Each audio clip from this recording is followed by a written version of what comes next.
Good morning. I believe protocol has been set, but please allow me to recognize and congratulate all of the CaribDE delegates and welcome you all to St. Vincent and the Grenadines. I was not sure whether I was invited to speak here in my capacity as Minister for Commerce or as a youth. But then I heard that the cutoff for youth in this was, so I'm just outside the ambit. And I was never sure if 40 was the old age of youth or the youth of old age. So I'm glad to see it on the youth side of the equation today. Let me also thank most sincerely the cooperative movement for the invaluable role that they are playing today in the recovery of St. Vincent and the Grenadines in the aftermath of the terrible Christmas floods. Prime Minister Gonsalves, in the immediate aftermath of the floods, convened a meeting of banking institutions, including credit unions and cooperative institutions. I happened to be there in the back of the room, and I was struck by the eagerness, the willingness, and the passion of the cooperative movement in trying to devise creative ways to assist not only Vincentian homeowners, but contractors in helping to rebuild this country in the aftermath of those floods. So please accept my sincere gratitude for that wonderful willingness to assist. I have been asked to speak on the theme, Youth Leaders, Generation Next or No? But when you're standing in front of a youth leadership group, and the question is whether or not their time is now, well, the answer suggests itself. But no matter the audience, there can be no escaping the looming generational shift in leadership in all levels of Caribbean society. As independent post-colonial nations, we range in age from our mid-30s to our early 50s. The leaders that guided us out of colonial Babylon and those who shaped and populated our young institutions gave way to a second generation that also came of age under the colonial yoke, but whose job was to guide us beyond the constraining mindsets and limited possibilities of the past. The time of those leaders at all levels of society is drawing nigh, and we stand at the faint flickering light of a new dawn, of a Caribbean shaped by young men and women who never lived one moment of their lives with the handicap of formal colonial suzerainty, and for whom the lingering legacies of such a history are illogical and unacceptable.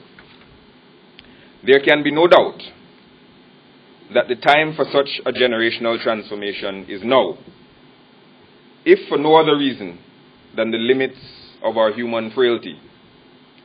Let us look. We heard that the cooperative movement leadership is entering its 50s.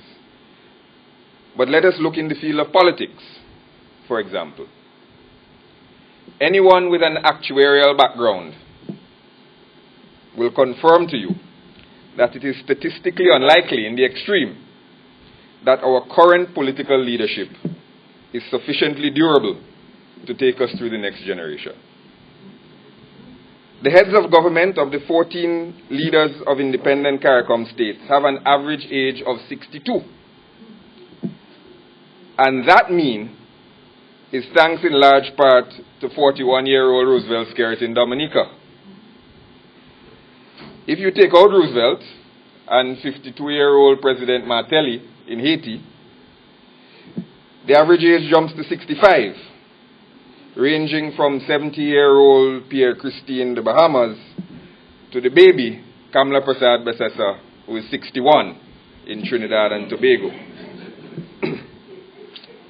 In other words, irrespective of the relative merit of their current job performance, their birth certificate strongly suggests a looming expiration on their continuing utility in their current capabilities. Some will yield willingly to the imperatives of time and exit the stage with grace and the satisfaction that they have made their lasting contribution. They will cheerfully embrace their new roles as elder statesmen and women, giving needed and valuable guidance to those new leaders who stand on their shoulders. Others will diminish their own legacies by clinging stubbornly to the trappings of leadership and power, with grudging and limited concessions to the younger generation.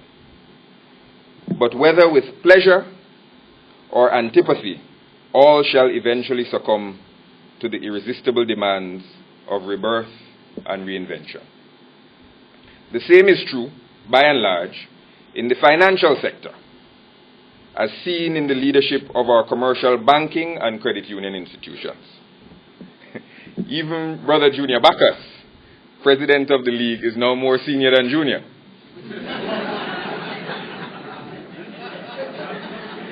But more than the simple aggregation of birthdays, it is a new era in our local and global economy that demands new leadership, particularly in the space occupied by credit unions and cooperatives.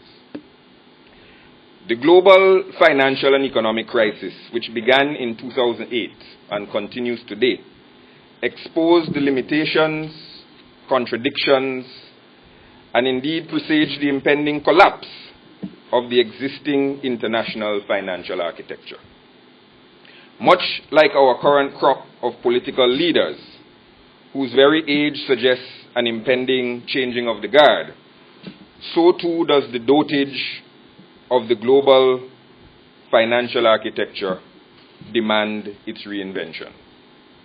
The Bretton Woods system and the institutions that govern our global commercial and financial relations will be 70 years old this year. The system has proven itself wholly incapable of preventing cyclical lurches into global recession and woefully impotent in regulating the rapacious, profit-centered capitalism that led the entire world into the abyss of financial and economic crisis. It has laid bare the falsehood of the commercial bank that is, quote, too big to fail, and it has attempted to institutionalize a system that privatizes profit while socializing losses, caused in large part by reckless greed and speculation. In short, our current financial system is collapsing under the weight of its own contradictions, and in particular, its insuitability to the peoples of the developing world and our Caribbean. And that is where you delegates come into play. I believe that the important seeds of our post-crisis rebirth lie in the next generation of credit union leaders. That is true at the local, regional, and international levels. We know that, internationally, credit unions and cooperatives have fared better than their commercial banks since the onset of the economic and financial crisis. In the United States, for example, credit unions and commercial banks failed at roughly the same rate prior to the global economic crisis. However, by 2008, the rate of commercial bank failure was roughly triple that of credit unions and cooperatives. By 2010, the commercial bank's failure rate had risen to 5 times that of credit unions and cooperatives. Further, as public sentiment against commercial banks turned negative in many countries, credit union market share increased as customers flocked from big banks to more cooperative institutions. And I have data here that I just received from Mrs. Patrick Bernard, which indicates that much the same was true in St. Vincent and the Grenadines. Combined membership is up.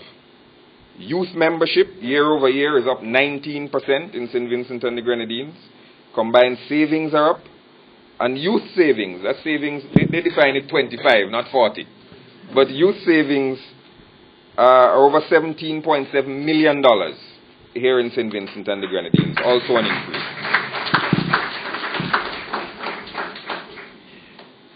The reasons for credit unions' superior post-crisis performance relative to commercial banks and for their increase in market share in many countries are rooted in your emphasis on value creation for the communities you serve rather than naked short-term profit maximization. Your relatively straightforward operations and emphasis on service were also major contributors to your survival and success in stormy financial waters. So too were your largely reasonable executive pay packages that, unlike their parallels in the commercial banking world, did not incentivize reckless risk-taking and indeed corruption. This is not to say that credit unions and cooperatives did not struggle, particularly in the Caribbean. Indeed, many of the most bank-like of our credit unions suffered very similar perils as their commercial brethren, as did those that abandoned the core principles of prudence and service while ignoring basic fiscal common sense. But by and large, the post-crisis financial world is one where major institutions lack the legitimacy to lead and where economists and customers alike are looking to credit unions for answers in imagining a new economic and financial order. It is at this moment, therefore, that Generation Now must step to the fore. The duty of youth leadership is to challenge the status quo, to learn from the past, while imagining a future with horizons more vast and distant than your predecessors could possibly conceive. You cannot see yourselves and your institutions as subordinate or supplementary to large, often foreign institutions, any more than the next generation of political leaders can cast their nations as peripheral or parasitic to core developed states. You must leverage the central competencies of your field, the elevation of a people-centered approach over a profit-centered one, the fostering of a role as financial educators instead of exploiters, the enabling of entrepreneurship and the private sector, the crafting of opportunities and expectations that are rooted in the experience of your nation and your citizens, rather than a one-size-fits-all approach delineated in some distant boardroom. With these principles as your foundation, you will craft an era of success and influence for credit unions and cooperatives that your predecessors could scarcely imagine. It is my belief that leaders are either transitional or transformative. They either refine or reinvent the visions of their predecessors.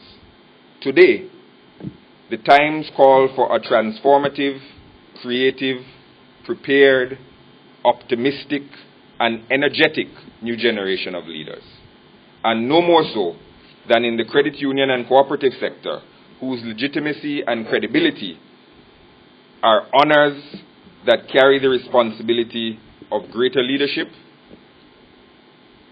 and greater advocacy. Your challenge is to become leaders and not managers. Management is doing things right. Leadership is doing the right thing. A bad idea or a poor business model, no matter how effectively managed, is still a bad idea. All of you in this room have not only the ability, but more importantly, the opportunity to help craft a new financial and economic reality for your respective nations and our region. In the midst of global economic crisis and collapse lies the opportunity for rebirth and reinvention.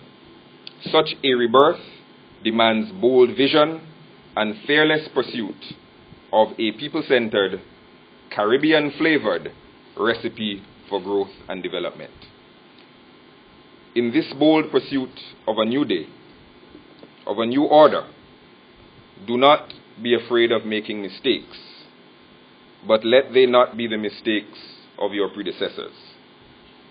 Grab the mantle of leadership and shape a new era for your region, mindful of the experiences, but freed of the inhibitions of the ancient regime.